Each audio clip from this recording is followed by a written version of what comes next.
podcast is part of the Sports Social Podcast Network.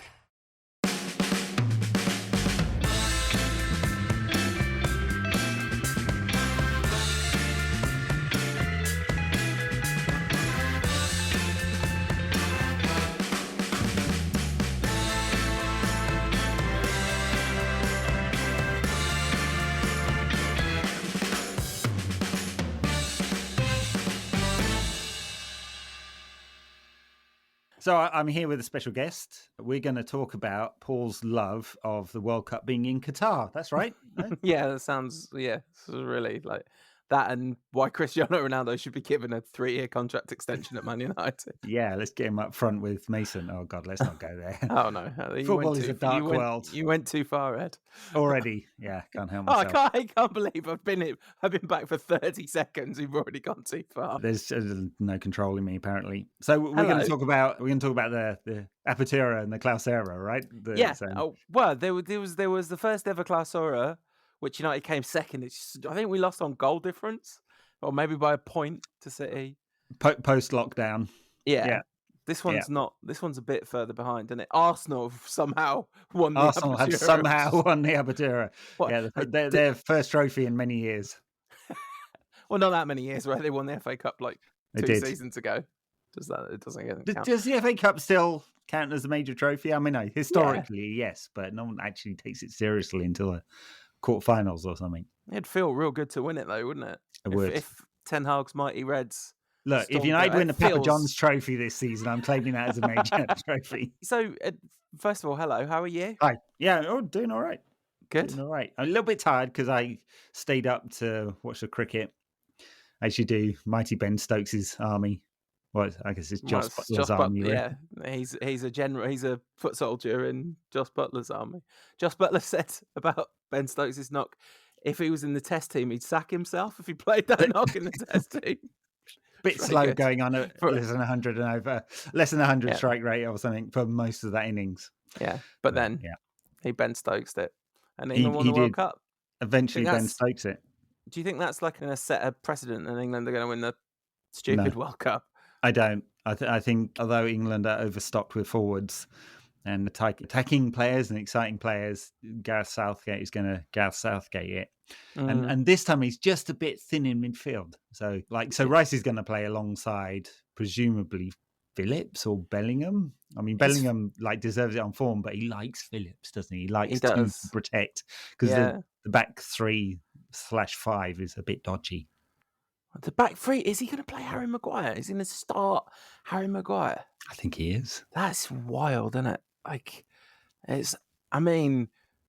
So I've been watching United sort of from afar, really. Definitely not on the kind of every game, come what may, grind or joy, depending on your take on these things. It's a bit better this season, Yeah. I have definitely watched a lot more Ten Hag United than I did Rangnick United, where I don't think I got 90 minutes of Rangnick's United under my belt, to be honest. But I've watched a few games. Today I watched a lot of the second. I was at my mum's, but I had it on my phone. And Ten Hag's made some big calls. It's interesting because I wonder if you do it, if I was doing this week to week, you'd almost be maybe a bit more impatient for progress or whatever. But seeing it kind of zoomed out, it's this basically kind of hardly could be going better, really. I mean, obviously, United could have more points and have scored more goals and all those things. But given his starting point, I think any kind of realistic take on the window is that, of course, it could be better if we were a brilliantly run club. But considering what we are, it's an unbelievable window, really. Clearly, I think there's progress. I mean, you can forgive him for losing at Brighton on the opening day, because the Brentford game was weird, and I think he learned a lot about some of his players from that one. Although, we had a little sniff of what was going to go wrong with some things, and then hammered by City. That's 3 of the 4 losses, and he's. So there have been steps backwards, but there have been a lot of steps forwards. He understands what he wants from his team. There's no doubt about what kind of style and system he wants to play. He wants United to be a heavy possession, dominant team. they're not quite there, but that's what he wants. He probably doesn't want them to be as open as they are. Like really open today. I mean, Fulham had quite a few good chances. So you know where he's going with it. There's clearly some things like probably the fullbacks he'd like to upgrade. Probably he wants an extra person in midfield so he has a different dimension other than it being Eriksen and Casemiro every time. And very, very much needs a number 9. Yeah. Well, or some miracle to happen to Martial's long-term fitness, right? Because he managed to get himself fit for the World Cup, didn't he? Just not in the squad. Yeah, but hopefully that's good for United, right? Like, obviously I'm sad, although not that sad because this World Cup is just non-canonical. Like, this is not a real World Cup. It's just not a real. It's in the middle of the European season, and I'm going to be like, maybe this is just crazy Eurocentricity, but given that it has never, ever been before, I think it's perfectly reasonable to say this is a weird World Cup. I mean, this is a World Cup where the country hosting it is faking fan photos as far as we can see. I was impressed with the diversity of the England crowd. It's unusual. It didn't look that diverse, to be fair. It looked quite quite specifically Southeast Asian. Yes. There was some pushback to this narrative that isn't it okay for fans from around the world to pick their teams? Yes, absolutely it is. It's just a thing that all these fans from all these teams have all suddenly gathered spontaneously and organically together in the same place with all their flags and their shirts. Their photos taken. Have their photos taken, yes. So I think the backdrop is the thing that's important here, the visuals. Sorry, I was trying to talk about United rather than how grim the World Cup is, but I'm sure it's going to be sprinkled in. I've come back for some extreme left-wing politics to ruin the podcast. I feel like anyone who thinks that talking about the negativities of this World Cup is extreme left-wing politics really needs to have a good look at themselves. But anyway. Especially Gianni Infantino, yes. Yeah. Oh, that letter. Just unbelievable. This pod will probably be out before the pod I did with Amnesty, but May Ramanas, who I spoke to at Amnesty, was quite angry about that letter. I mean, as you can imagine. It's the kind of thing that it's... Akala talks about this. He talks about the kind of the awful stuff happening in really plain sight being almost a kind of deliberate tactic to dishearten people, you know, like it's just there's this the corruption happening out in the open, and this World Cup, but like the next one's going to be held in America, not a country with a particularly good human rights record, right? But so this isn't, the last one was in Russia, but these two World Cups, I mean, they were like, let's have the draw for both of them at the same time. Oh, it's Qatar 2022. Okay, bye. Like, and then the FBI follow them into the room and they run out the other side with like money falling out of bags. You know, pretty much. Like it's so. But anyway, to come back to there was a good series that's done by a political podcast called a political podcast group called Crooked Media, who did a series with the guy from Men in Blazers and one of their global politics sort of policy wonk nerds that does a global policy and international relations podcast. So they did one together. It was a nice kind of mashup where they're talking about the issues with the massive bribery that happened, and them literally having a hotel room where it was kind of known you go up there for your presents and walk out with bags of cash, Rolexes, jewelry, diamonds, whatever the hell you wanted, sort of thing. Right. Nice work if you can get it, right? Like that's... So to come back to the thing we were trying to say about Ten Hag, that City game is really interesting, I thought, because I mean United weren't very good in that game, but that just felt like a golfing class game, and actually it's like scored a couple of goals at the end. Like it wasn't a good performance, but it wasn't like a reversion to that Brentford Brighton stuff, and in a way that Brentford Brighton thing felt like something we've almost wondered over all those years whether some managers were doing, of like giving players enough rope to hang themselves. And they kind of like, he made some very big changes, which he's mostly stuck to since that. Sure. And it became very clear that certain, let's just call them certain senior players in the side, their position in the side became way less certain after that. He put a rocket up Shaw's backside, which has paid pretty significant dividends again, because somehow Luke Shaw is good again. Because they just all they have to do is just every summer just sign a new left back. No, That's Luke, it. we're coming for you. Oh, okay, I'll be good, I promise. It's up, isn't it, in a year and a bit? So playing for a new one. So maybe we've got a year and a bit of good Luke Shaw. We'll see, but I think your point that was a transitional moment. Clearly, I mean, that's the point that Casemiro came into the side after that. He didn't pick Casemiro for that game. United were too open and got ripped apart by the best team in the league at doing that, perhaps in the world at doing that, taking advantage of weaknesses, and he used that as a point to change United and change his system and the personnel. And I think he's very clear about what he wants. Doesn't look back. I mean, he played Ronaldo a lot recently, but I think that a lot of that was to do with injuries after Ronaldo's shenanigans. Yeah. So third shenanigans of the season. So not turning up for pre-season training, sulking publicly, faking injuries, and leaving the ground early the second time he's done that. So anyway, friend. Like, it's all right in a friend, refusing to come on as a sub. Like, I have felt quite vindicated for a lot of this season, looking on going, see, told you he was a wrong un. Like, he just is in the indeed football sense, to be clear, and depending on which deposition you believe, maybe in a moral sense too. Yeah, sure, but the overwhelming evidence at this point that everyone except for a certain kind of extremist on the internet can see is that his time's passed, and he was an unbelievable player. And maybe, Messi had a rough season last season, and he looks like the best player in the world again this season. So maybe Ronaldo's got one more dance in him somewhere, but it doesn't. I mean, I guess we wouldn't have said last season that Messi is going to come back to that level of form, and he has. But Ronaldo's got a couple of years on him, hasn't he? So sure, but different manager and different system, and they're using him in a slightly different way. Messi. I mean somewhere else. Yeah, I mean somewhere else. Yeah.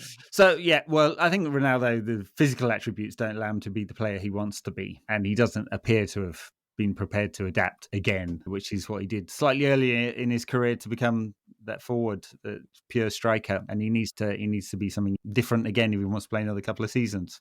What do you think that could be? Well, just playing between the lines of the box, I think. I mean, he can't. Right. He keeps coming deep, but he can't do that and get into the right positions unless because he hasn't got the passing range to be something else. I don't think he could go into midfield or something like that. He hasn't got the engine for that either. So no, I think that's it. Or he needs to go play off in a pointless league and just make tons of money. But he decided not to do that when he was given the opportunity this summer. You wonder what on earth is going to happen in January, because I wonder whether some of it depends on the World Cup, and if he has a spectacular World Cup, he might feel kind of sated or whatever. But I just don't understand why he would stay at United rather than because he's going to take a hit to his ego if he stays at United, right? Like, he's going to be on the bench most of the time. He's not going to be considered super important to the team.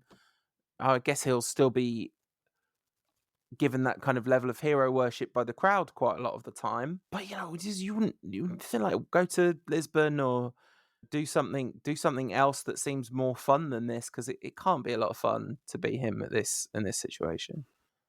Yeah, but he could accept that role as being that impact player off the bench when United need it. But he doesn't seem to want to do that. His ego is not prepared to accept that just yet, or maybe ever. Yeah. I was 100% sure he would not be fit for today's game. Like not fit in air quotes on a podcast, because that really works, doesn't it? But 100%, like zero chance he was ever going to play in this game. Yeah. So Portugal got a game in midweek. I think they've got a warm-up game, and then they play early next week. So right. Of course he wasn't going to. I mean, it's mental, isn't it? So every single player who's going to the World Cup must be thinking. I remember thinking as Marcus Rashford came down on his shoulder today, like Maddison yesterday, especially for a player who's struggled so hard, it just didn't look like he was going to get in the squad and all those things. And it doesn't even have to be a serious injury, just the kind of minor muscle tweak that takes a couple of weeks to heal. That's it. You're out the World Cup. Yeah, absolutely. So. Yeah. Just frightening.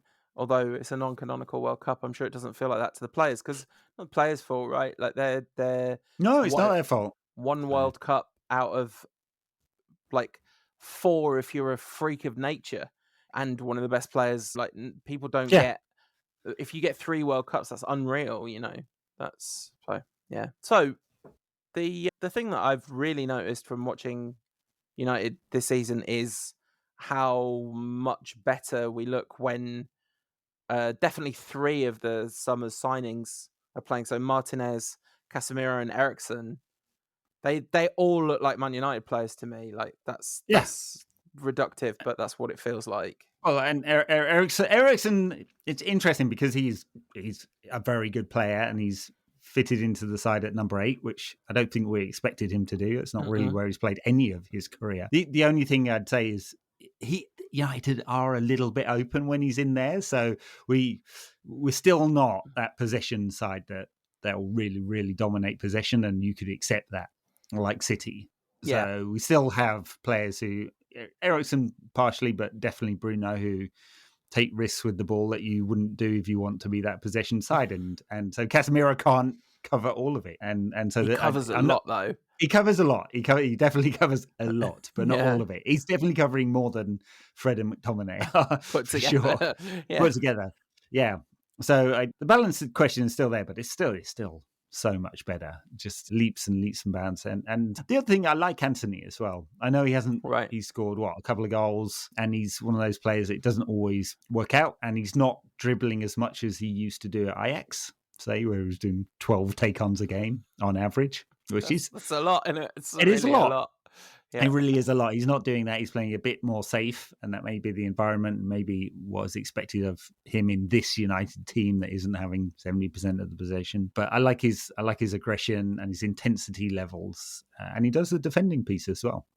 So it's not like he's a Brazilian cliche who is all tricks and 360 and 720 spins and all of that kind of stuff. He also wants to do the defending bit.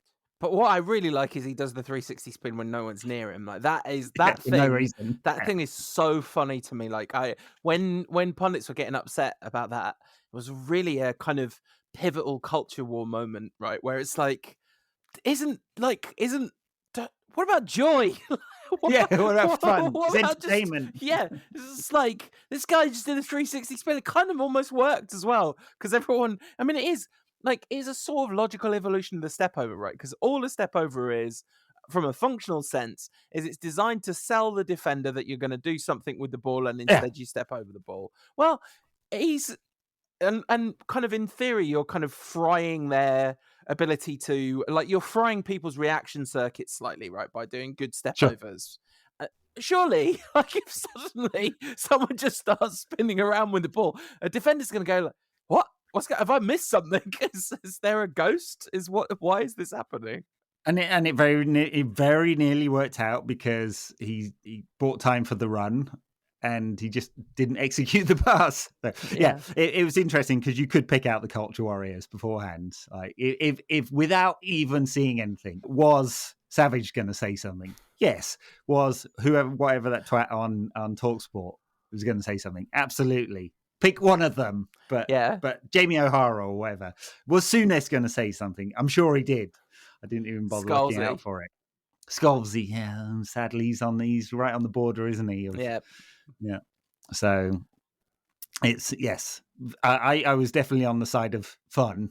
Yeah, and football's about fun, and he brings some fun. Anyway, the wider point was I think he's actually, without all the end product, has added a lot to the team. I guess the one disappointment this season, from a player perspective, there's a few disappointments, but the one I thought might move forward is Jadon Sancho, who really hasn't, unfortunately. I mean, if you look at the data, he's second behind Bruno in like all the creative metrics because he is like a wide number 10, basically. Yeah, scores goals, makes goals, but the intensity level just doesn't feel right, does it?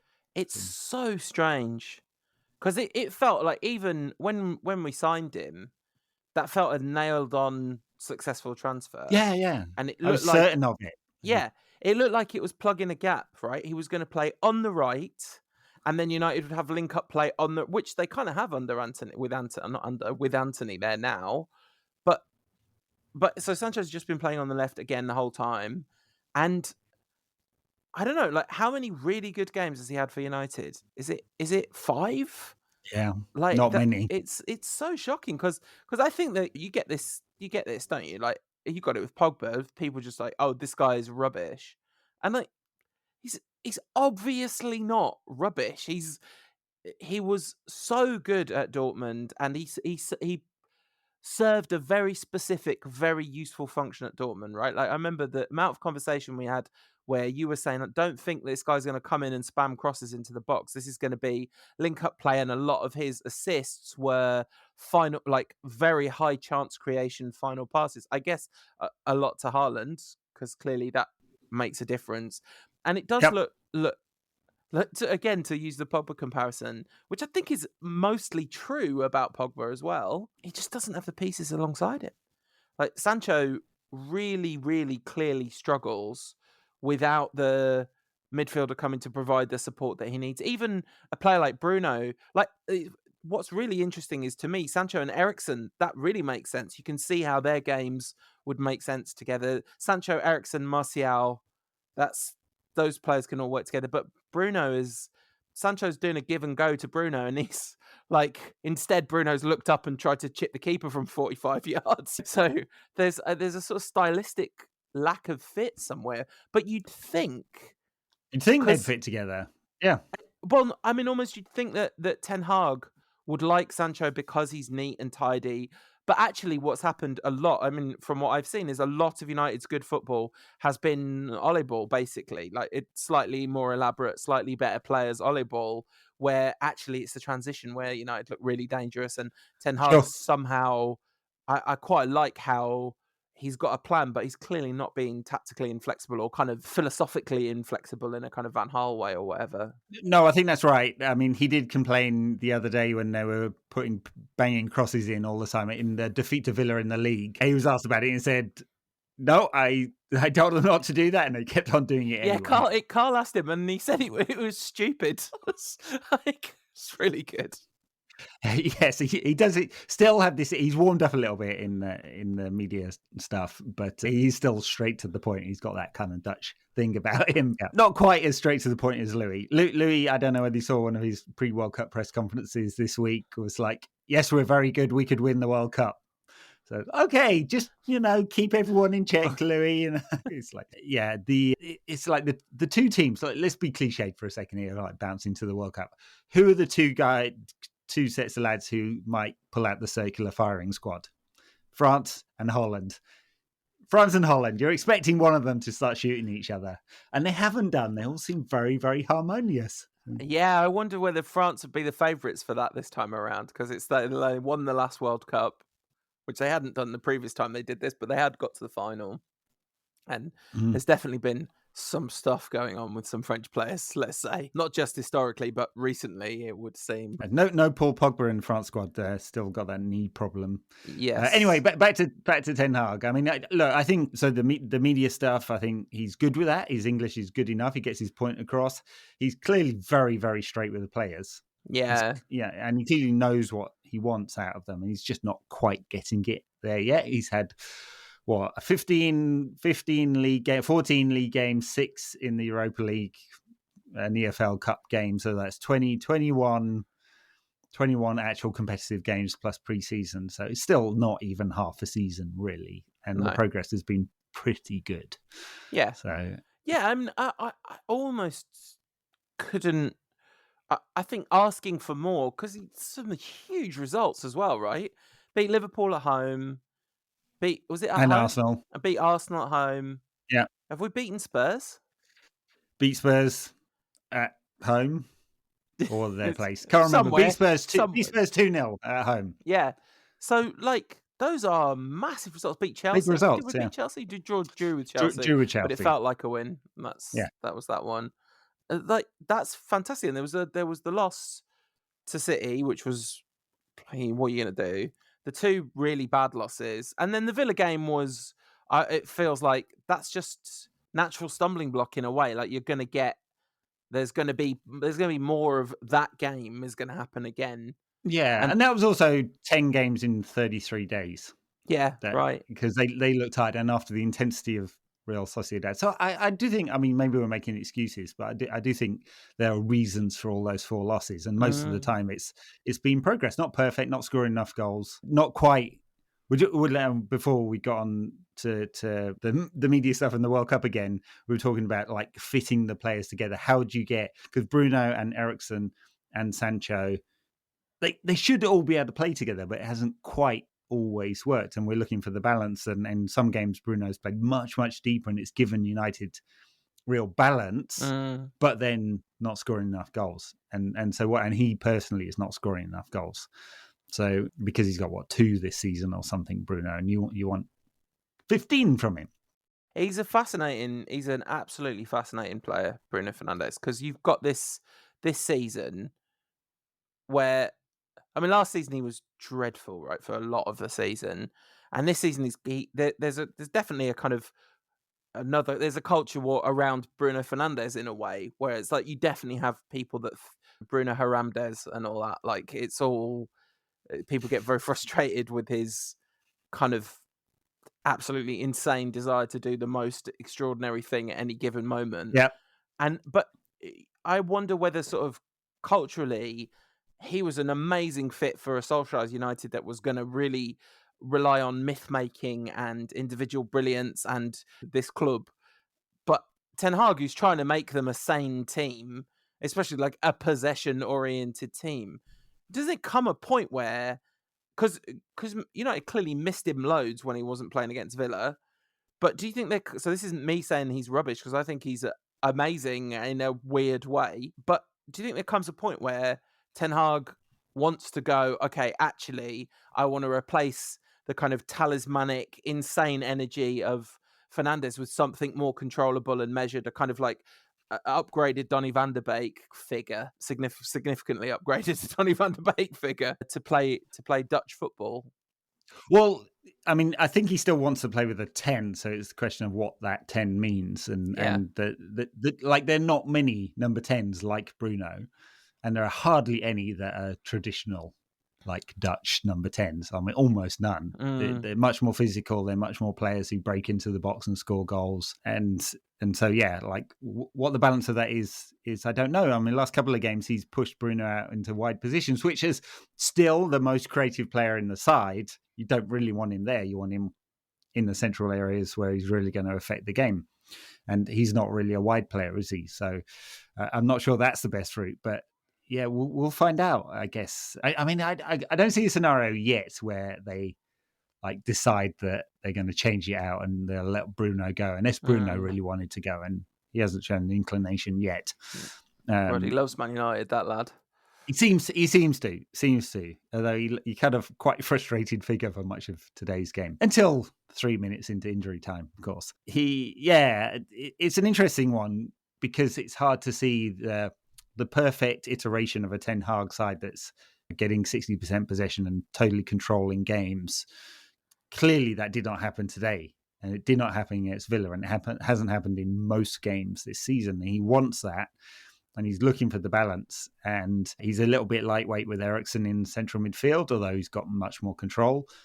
And if he pulls Bruno back into midfield to like as a double 8, as he has done a couple of games, like the Spurs game, right? You get Bruno's outstanding in that game, and you get a lot more control over the ball, and United function better as a team. But do you lose something creatively going forward? Of course you do. Yeah. And you'd think there's enough individual quality going forward when the forwards are on song that you could do that. And then it's just about like almost like a kind of player whisperer thing of like, do you know what rhythm Rashford's in, Antony's in, maybe Sancho comes back into the picture, Martial, Ronaldo also, I guess, to an extent. But you definitely can't play Ronaldo up front with Bruno in the middle of the park, can you? Like that's. I mean, it doesn't work for anyone. Yeah, no. We'll see whether Portugal do it in the World Cup, because Portugal actually stopped with good forwards, aren't they? Yeah. So yeah. Talking of Bruno in the World Cup, it was quite heartening to hear him speak out overtly, talking about deaths of migrant workers. So FIFA's letter has clearly not worked. You've got a very kind of prominent player speaking in post-match interviews in the game before the World Cup about the issues. It's quite something, really. It is, yeah. And we'll see what actually happens as the tournament goes ahead. I mean, FIFA have banned Denmark from wearing a human rights T-shirt pointing to their policy of no political signs or slogans because having human rights is a political slogan, apparently. Like nothing even about the hosts and their dubious record on human rights. So it'll be interesting to see whether there are players who speak up and whether that really resonates, because of course 50 odd games, and that's what people focus on. We saw in Russia in 2018 that that was there was a war going on in Eastern Russia, and only 4 years after like a very large portion of Ukraine had been annexed by Russia, and no one talked about any of that during the World Cup. It was just about the football, and the football was great. Yeah, and we'll see with this one whether it will be given no prep and still going to be fairly warm for some of these games, whether the football's good. But I think history tells us that people start talking about the football. I mean, there was some chat before 2014 about what had happened to some of the slums in Rio having been forcibly cleared, and then all forgotten as soon as the football started. Yeah, I mean, there were massive protests saying we don't want the World Cup in Brazil. Yeah. Like, you've really got to do something to make Brazil not want to host a World Cup. Like, that's so it is. And the moral relativism is a real issue in the world. It's a real issue in the world. The kind of othering of certain kinds of human rights violations and human rights violating states versus other kinds of human rights violating states. Like, for example, a country that wants to send people seeking desperate help from escaping horrific situations to an internment camp in Rwanda as a government policy. Like, well, I don't know if you can think of any countries maybe that might be doing that or trying to do that. So there's a few who are doing very similar things to that. Well, yes. Quite, yeah. But like, so but the nature of this World Cup and the nature of what it took to get this World Cup stay. Well, like you talk to people who are much better placed to talk about that than me. So I'm sure that's going to be an amazing listen. Yeah, I think it's okay to almost as if, because one does not want to other a country and pretend that abuse and injustice doesn't happen in other parts of the world, that you want to say, hey, while I'm talking about Qatar, I'll also list all the other offences around the world. Yeah, right? There's a temptation to do that, but I think it's okay to say, look, we recognise that it would be almost impossible to have a country where it'll be perfect. Yeah. I don't know. Name one, right? It would hold it in Finland or something, right? Maybe I'm wrong about that as well. I'm not sure. But that tends to not be how World Cups are won.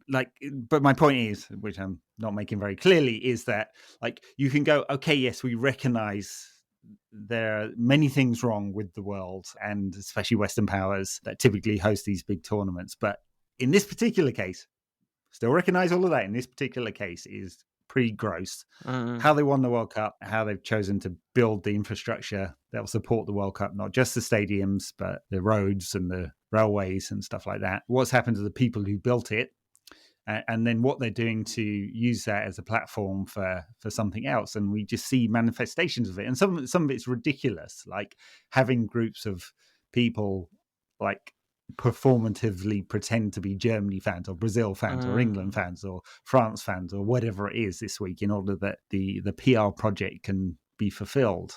It is ridiculous, but it's what they're trying to do. And of course, they've got a much better, more professional sport washing project down the road in Paris, where they've had a few years to perfect it. So anyway, I'm glad to come back to your point. I'm glad Bruno said something. We'll see whether other players do. England, for example, very specifically said they did not want to turn this into something where they would wear a T-shirt. They wanted something much more than that. And what they've actually done is a patch on the shirt, which appears to me to be less than a T-shirt, just at least in surface area. Yeah, brilliant listen. This is a really good series anyway, but John McKenzie from Tifo has done a series on their podcast feed. Some of them are on YouTube. I don't think this one is.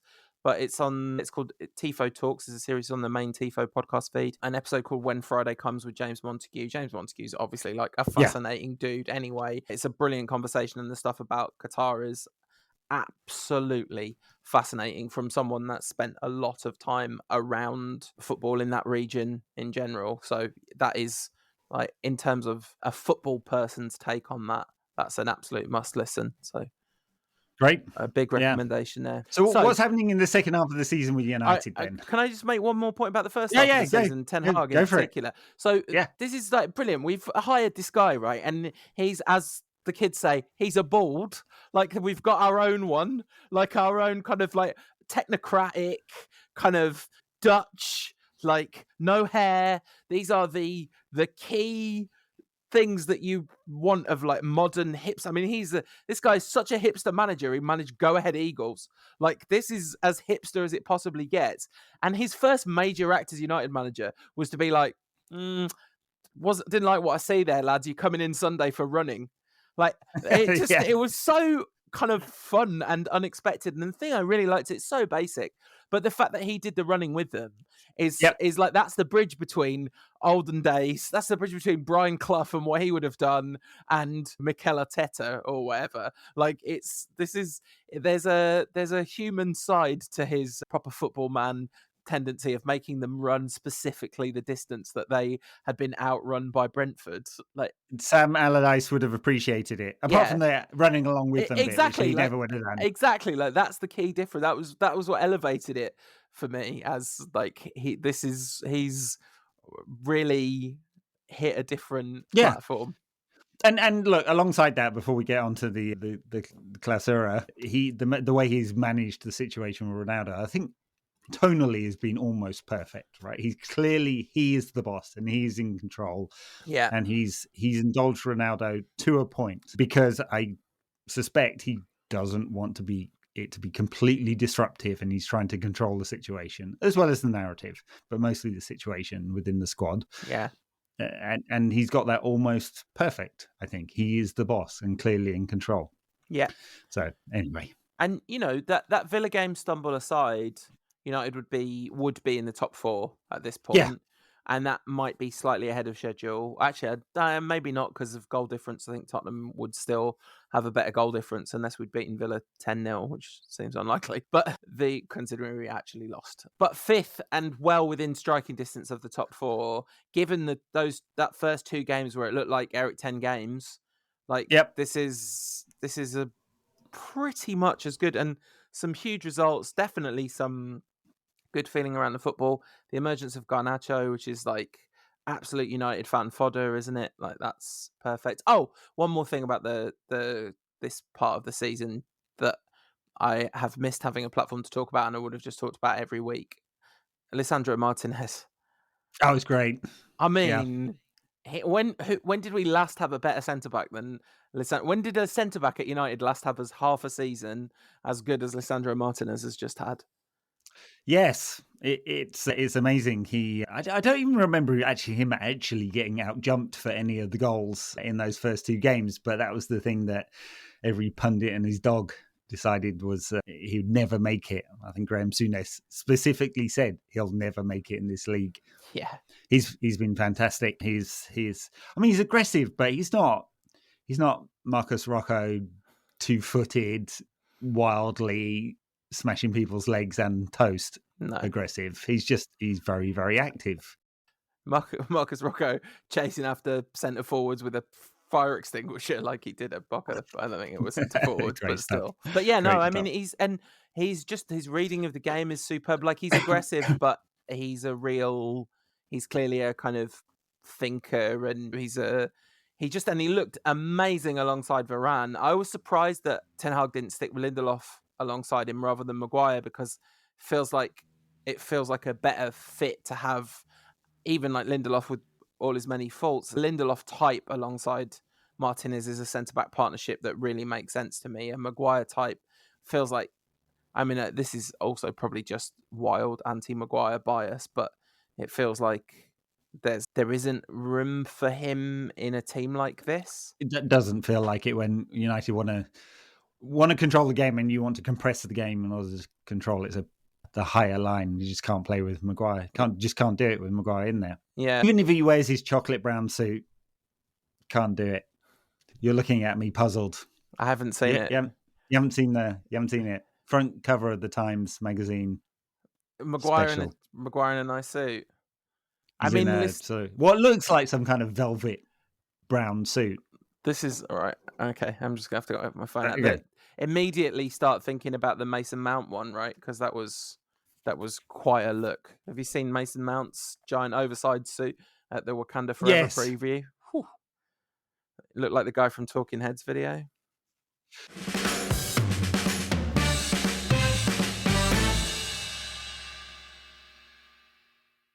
So we're going to come back from the World Cup straight into the EFL Cup crunch fixture against Burnley, I believe. Right. It's been scheduled for that week, but I don't think they've actually set a time for that game. And we'll see how many players we've got for that one, because I'm looking down like United's list of players.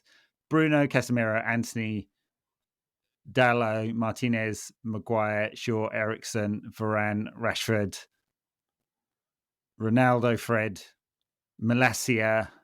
Those are going to the World Cup. The players who aren't, players that mostly Ten Hag hates, Van der Beek, Wan-Bissaka, but Langer, Lindelof, McTominay, Sancho, De Gea. They'll all be at the training camp in Spain. Anthony Martial. So, I mean, it's an interesting group. Yeah, that's all going to be fun games, isn't it? I'm sorry, I was trying really hard to listen to you, but I've just found the picture of Maguire in a suit, and it looks really funny. He's pulling an amazing facial expression. Superb. Intensely staring at the camera. Whilst trying to do a no-look keepy up. He's definitely just miscontrolled this ball, by the way. Yeah, it's just bounced off his shin, yeah. Amazing stuff. Surely he can't actually hate Van der Beek, though, given that he was a sort of central player in his team for quite some time. He said this week that it's up to him. He has to prove himself or go elsewhere, or whatever the words were, or he can just leave. Something like that. Quite dismissive of him. And I suspect, given that he refuses to play Aaron Wan-Bissaka, whatever happens, Wan-Bissaka will be sold very short. I mean, it would be amazing if he doesn't leave in January, because he's had 4 minutes all season. Remember when I was absolutely convinced he was a tremendous signing? Yeah, well, someone else will be too. So it's time for the lad to remake his career. And Donny just got to go somewhere else. Sure. I mean, back to Ajax, right? Just go back to Ajax and crush it. Yeah, it probably should. Seems like that would actually be quite fun. Is he in the Dutch? He's not in the Dutch squad. The Dutch squad.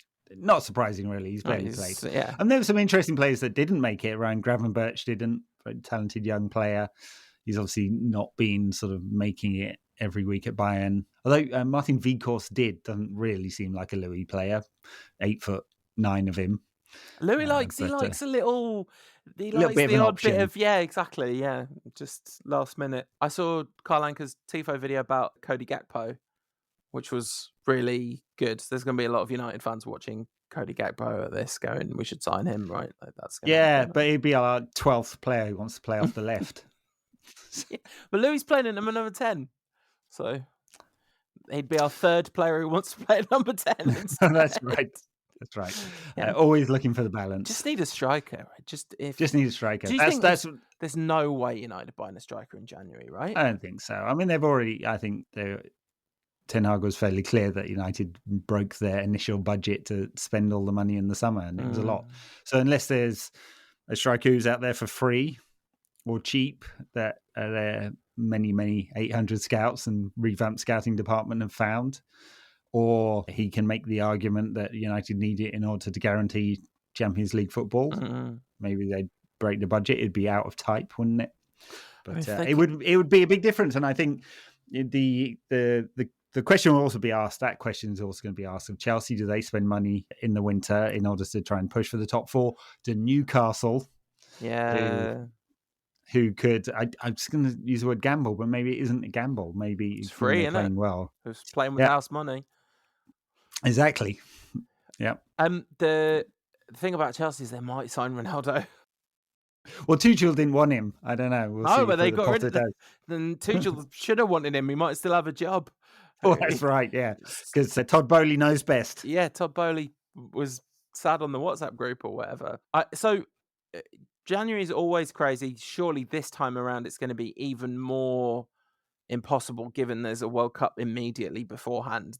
That seems like, I don't know how you conduct any of those logistics at all. I mean, yeah, I've no idea. And the marketplace, because the only clubs with any money, Todd Boehly at Chelsea, he's still got some commitment to invest some amount of money based on the terms of the sale. Right? I know that's in infrastructure and things like that, but you'd imagine some of that's also in the playing squad.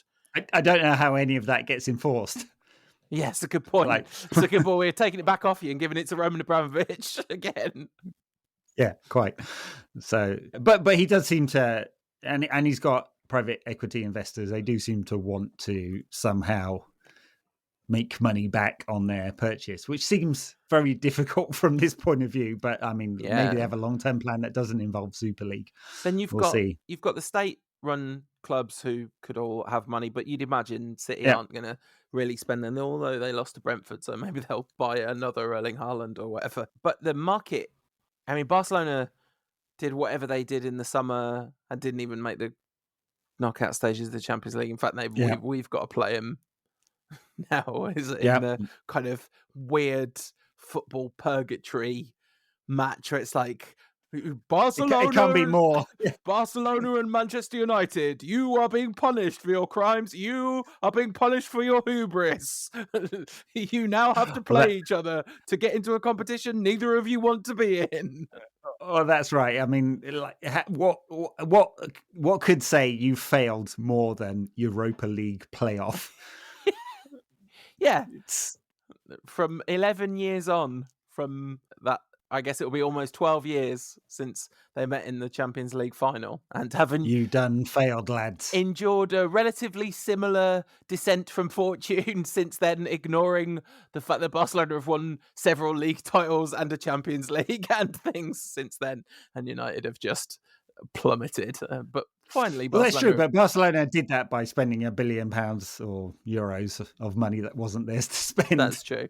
I mean, Fergie always said he wanted United to be closer to Barcelona, and we talked about that. It was like a big kind of running theme on the first 5 years of our podcast.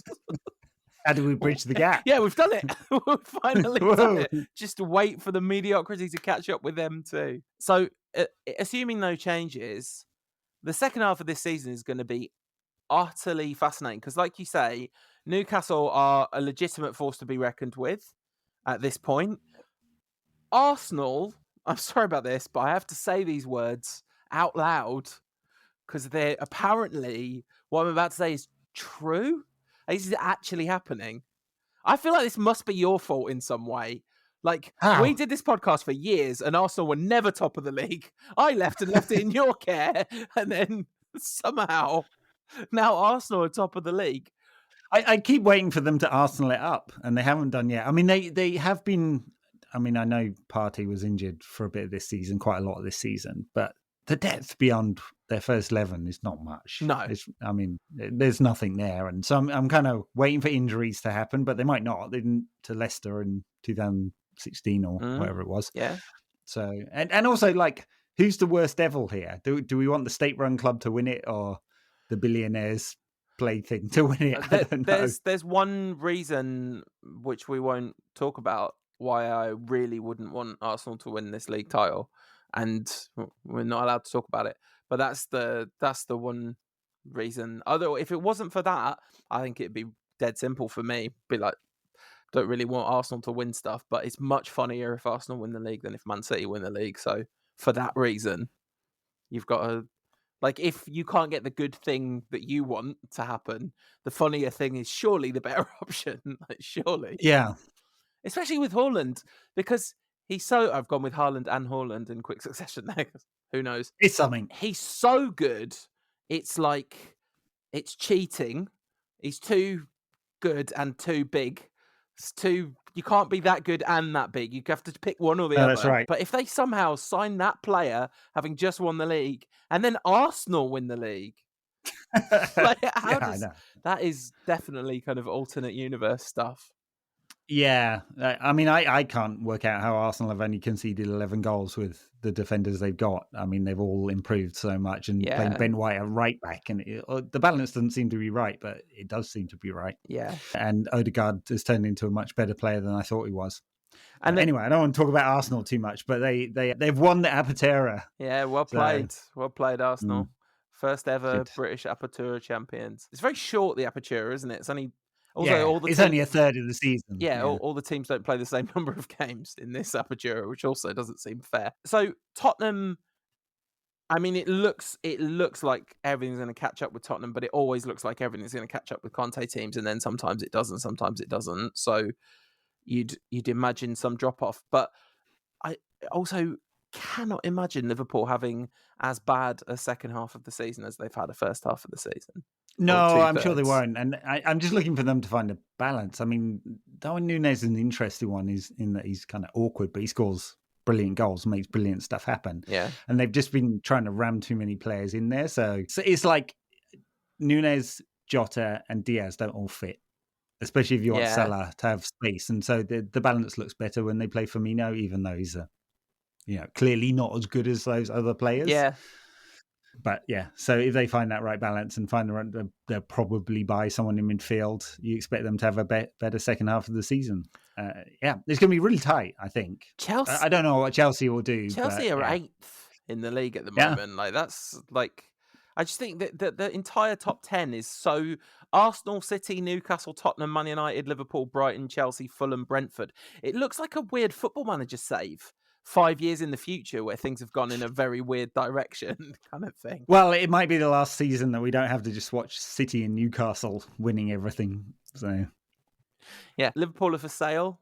That's the thing that happened. Yep. Yeah. They are for sale. FSG. I mean, I guess this means that Super League is properly dead. I don't think it'll ever happen because that was clearly there. They've realised this is peak value. So unlike the Glazers, they're actually not that done with money.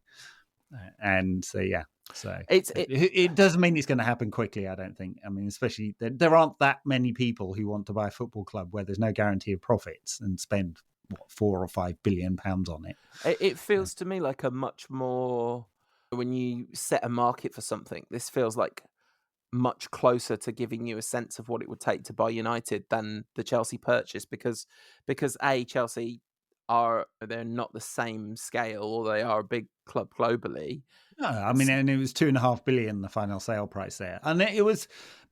Some people called that a distressed sale, but I don't think that was. It was. There were more than 20 parties interested. It's not like they're all bargain hunting, right? I think that was probably about the right price. They made commitments for other stuff on stadium and so on, but it's kind of felt like that was a PR message than a real part of the purchase price. Presumably, that you would have got more money for them if you didn't absolutely have to sell the club, right? Yeah. So maybe. But there was a lot of interest, right. Which will tell you something about the level of interest that are likely to be in Liverpool as well, a bigger global name. Although, if you look at commercial partnerships, of course, we're all dwarfed by City, who don't know how brilliant marketing department have leveraging the fact that they are only about being a local club and seem to have got all these, well, I was going to say global partnerships, but that's not really true either. Quite very, very specifically local partnerships. It's not in East Manchester. How long before Tezos goes bust, by the way? Turns that's out right. they've got an 8 billion hole. I am not, just want to make sure I'm not trying to create a run on the market here. I have no insider information. I'm just making a joke about FTX. You're saying that once, that's going to spread throughout the internet. The crypto bros are freaking out and offloading their billions right now. And that is what happened to FTX, isn't it? Like, there's just the guy from Binance was like, not sure about these boys. And like, he was right, but also he's the guy from Binance. Good industry. It's all fine. Yeah, nothing wrong there. Yeah, football, I was going to say sport, but very specifically football, although it is wider, has an interesting decision to make about how much money it wants to take from some of these players. I mean, in the case of Fulham, I've forgotten what the name of the company is called. There just weren't any real people there at all. The LinkedIn profile of the CEO had a fake picture on it of some like stock photo, and I can't. Yeah, anyway, I'd be slandering them if I remembered their name. So it's a good job I can't. But there's so much dodgy stuff. Yeah, I mean, going around about some of these companies. The FTX thing is really interesting in a sports sense. So anybody that doesn't know, FTX was I guess a big crypto trading site. Like people That's where you would buy and sell and cash out and all those kinds of things. And people had a lot of money in that. But they also have another company that was owned, the same company called Alameda Research. And it looks like bad things happened with the money behind the scenes. But this is relevant to sport because this sponsorship is on everything. And it's the same thing that happened. It's not on the same scale. This next thing I'm going to talk about is much smaller, but there was that like betting exchange thing for players, some player stock market game where the value of the player would go up or down based on how many people bought Football stocks. Index. Yeah. And it's the same thing where you buy market trust with advertising, not even marketing, just advertising. If you just put your name in a lot of stuff, people see it and go, oh, I've heard of that. It must be safe. I've heard of it. Well, that's the thing with crypto. It's only based on that contract, that social contract, that we all believe it. And as soon as you don't believe it's true, there's nothing else to back it up. It's not like it's backed by a central bank going, yes, this note that you're exchanging for things, we will back that with actual, or a bar of gold or some coal. Well, the bar of gold's a long time ago, isn't it? To be fair, there's not too many cash that's being backed by a bar of gold anymore. Hey, look, if my crypto was also backed by a warehouse full of gold bars, I'd feel a lot more comfortable about it, wouldn't you? Yeah, I would. I would actually probably feel slightly more comfortable if my cash was too, but that's maybe another economic conversation. So I put a little shout out for questions because thought that'd be fun. Right. Seems like a long time. And I asked that they would ideally not be United related because I've seen about 4 United games this season, so that would be better. But friend of the show, Rich Williams, says, "What's Harry Maguire's best position?" I really enjoyed that little throwback. Very good. Watford? I think he's on the front of the Sunday Times magazine. Doing that weird little flick with the back of his foot. Alex, she asks, is it acceptable to trust Argentinians again after getting burned so many times before? We're in love again with another Argentinian footballer. Happens every time.